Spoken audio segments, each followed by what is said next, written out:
May I have your attention, please? Okay. Good afternoon, distinguished participants, ladies and gentlemen.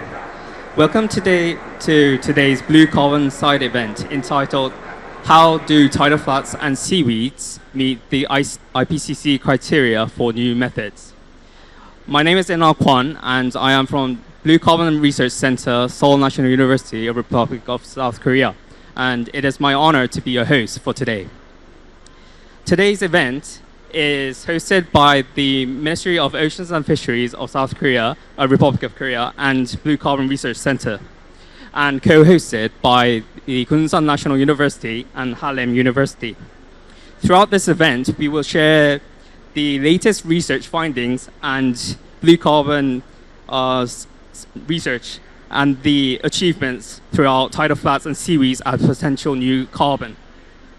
There will be a presentation session for 30 minutes, followed by a panel discussion session for 30 minutes.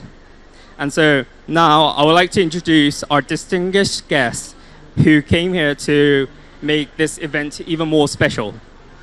First, Mr. Jong-ho Seo, Deputy Minister of Oceans and Fisheries, Republic of Korea. Yeah. Oh, yeah. Professor Bong-ho Kwon from Kunsan National University, South Korea. Professor Seo-jun Yoon from Seoul National University at the back. Yeah.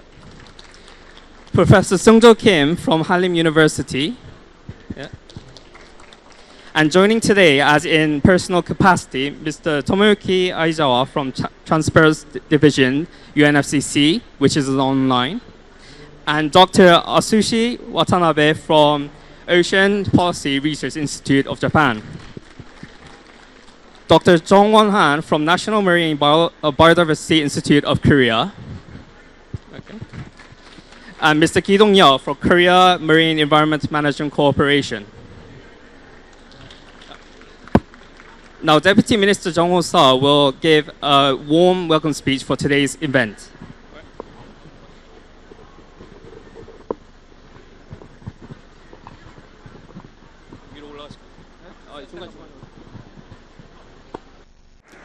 Distinguished guests and esteemed experts, ladies and gentlemen, it is my great pleasure to welcome you all to this crucial side event. I would like to extend my deepest gratitude Professor Kwon Bong-ho from Kunsan National University and Professor Yoon Seo-jun from Seoul National University for their truly insightful presentation today on the critical roles of non-vegetated tidal flats and seaweed ecosystems. My gratitude also goes to our distinguished panelists, Professor Kim Seung-do from Hallym University, Mr. Tomoyuki Aizawa, Program Officer of the Transparency Division at the UNFCCC Secretariat, Dr. Atsushi Watanabe, Senior Researcher at the Ocean Policy Research Institute, and Han Jong-won from the National Marine Biodiversity Institute of Korea for joining today's discussion.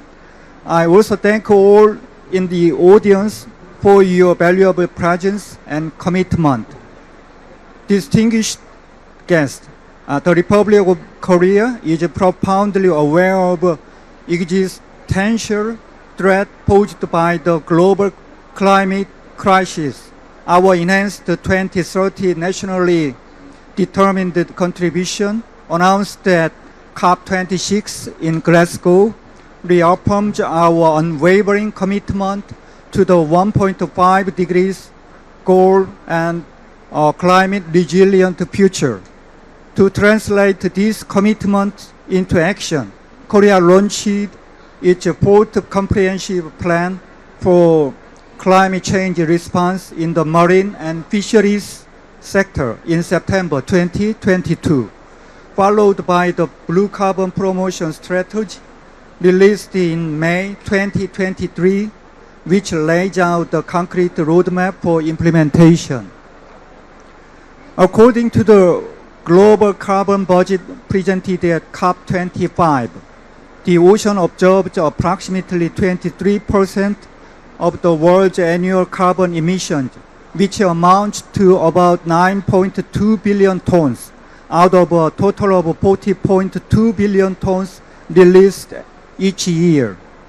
As global discussions on greenhouse gas sinks expand beyond the land and forest, attention is intensifying to ocean-based carbon sequestration and the sustainable use of marine carbon sinks. To unlock the full potential of the ocean, Korea has been actively conducting research not only on recognized blue carbon ecosystems such as salt marshes and sea grasses, but also on emerging candidates including non-vegetated tidal flats, seaweed, and benthic sediment. However, to fully realize the benefits of blue carbon, stronger international collaboration is crucial. This will require the concerted approach of all countries, environmental organizations, and marine scientists, and indeed your continued partnership and advocacy.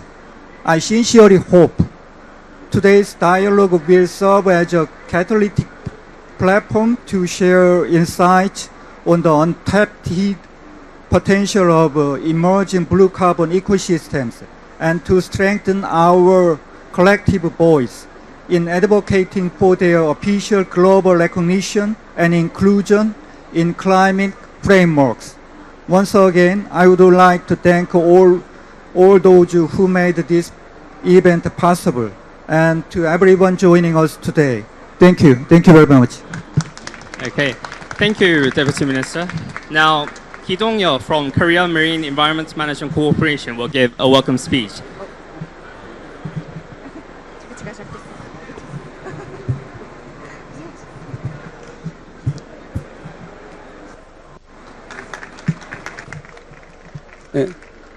Distinguished guests, ladies and gentlemen, good afternoon. I am Ye Ki-dong, Executive Director of Marine Conservation at the Korea Marine Environment Management Corporation.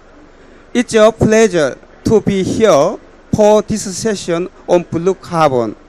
Let me begin by thanking the Ministry of Ocean and Fisheries and our co-organizing partners for bringing us together and by extending a warm welcome to all domestic and international guests visiting the Korea Pavilion at COP30. Across the world, we share the same challenge: how to respond effectively to climate change. As nations work toward carbon neutrality, the focus on blue carbon, the carbon absorbed and stored by marine ecosystem, continues to grow as a natural and powerful solution. According to the International Union for Conservation of Natural and Natural Resources, IUCN, blue carbon ecosystem, the ocean's own carbon sinks, can absorb carbon up to 50 times faster than terrestrial green carbon systems.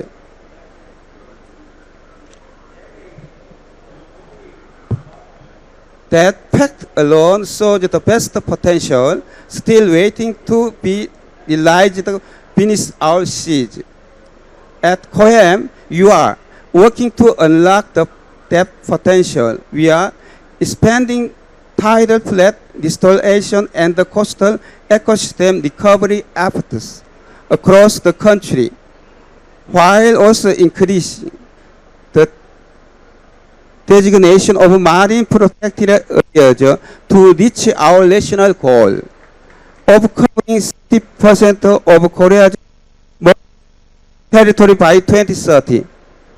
At Korea's national investment for the marine fisheries sector, we also produce greenhouse gas statistics and work to improve the quality of national blue carbon data in support of national mitigation policy. In addition, as the designated implementing agency for international mitigation projects across the marine, fisheries, shipping, and port sectors, COEM is developing blue carbon cooperation projects under Article 6 of the Paris Agreement with a range of partner countries, including Cambodia, Egypt. I hope the session helps us share so that blue carbon can truly contribute to our collective climate goals. Thank you very much. Thank you. Yeah. Yes, good Executive Director. And now, moving on to our presentation sessions. First, we will have our speaker, Professor Sojun Yoon from Seoul National University, who will present on Korean research on tidal flats. Good afternoon, everyone. I'm Sojun Yoon from Blue Carbon Research Center at Seoul National University. It's my great honor to present here on behalf of our research team. Today, my presentation title is Blue Carbon Research and Policy for Tidal Flat of Korea. Okay, those are contents. I'll follow in this order. Okay, first background is the natural emission rates. We already know more than 120 countries are participating in net zero. South Korea had legally declared carbon neutrality and is moving on toward net zero 2050. To support this goal, the Ministry of Ocean and Fishery established carbon negative 2050 in coastal and fishery area, including 1.36 million tons of carbon dioxide absorption in marine environment. Ocean play an important role to respond to climate change. Global budget show that 22 billion tons of carbon dioxide sink into land and ocean, and the contribution of the green carbon, like a forest, and blue carbon is similar. We already know the carbon capacity of mangrove, and salt marsh, and seagrass, but there are a few information to understand tidal flat as a new blue carbon. So we focused on the tidal flat as an emerging blue carbon. Actually, in Korea, we don't have any mangrove area, and also the area of salt marsh and seagrass were less than 50 square kilometers. But we have a huge tidal flat, more than 2,800 square kilometers. That means Korea have a potential if the tidal flat will be recognized as a new blue carbon.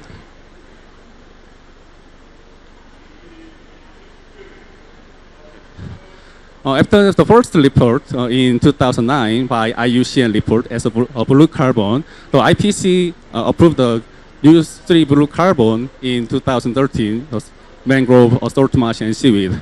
In Korea, after submission the NDC in 2016, the Ministry of Ocean and Fishery support the blue carbon project.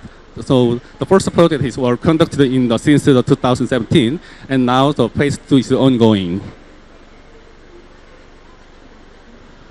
We leave the blue carbon terminology and leave the carbon stock between the blue carbon and green carbon.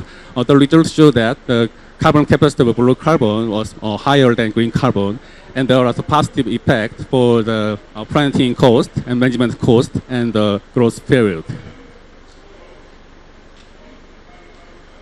So when we start the phase 1 project, we don't have any information blue carbon in Korea. So we developed a method for the SOP in Korea carbon determination, and we conduct numerous monitoring for the salt marsh and seagrass and also their tidal flat.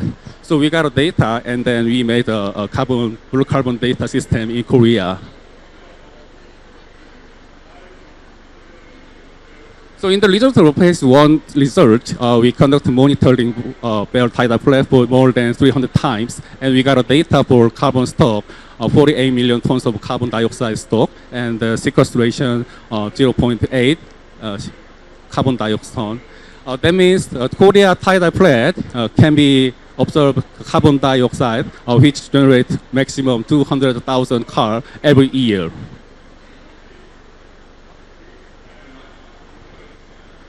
Okay, so now phase 2 is ongoing. The title is development of living shoreline, including blue carbon and toward climate change characteristic. In this project, we expand the blue carbon, not only the salt marsh and tidal plate, and also macroalgae, benthic sediment, and the oyster reef. And we also use technology for the management of tidal plate and coastal area. So our research object aim to develop a technique to enhancement blue carbon measure and using a living shoreline techniques. So we expected major outcomes. The blue carbon map of tidal plate, also some macroalgae, benthic sediment, and other ecosystem, and international network. And then we developed a living shoreline technology for managing the tidal plate and coastal area in Korea. Okay, there are criteria for the inclusion of actionable blue carbon ecosystem like mangrove, salt marsh, and seagrass. So we assess the tidal plate can be made these criteria for as a new blue carbon ecosystem. The first criteria is large-scale greenhouse gas removal and emission. So we already know previous in slide, so tidal plate of Korea can observe the huge amount of carbon dioxide and also sequestration like 200,000 cars every year. So our answer is yes for the large greenhouse gas removal.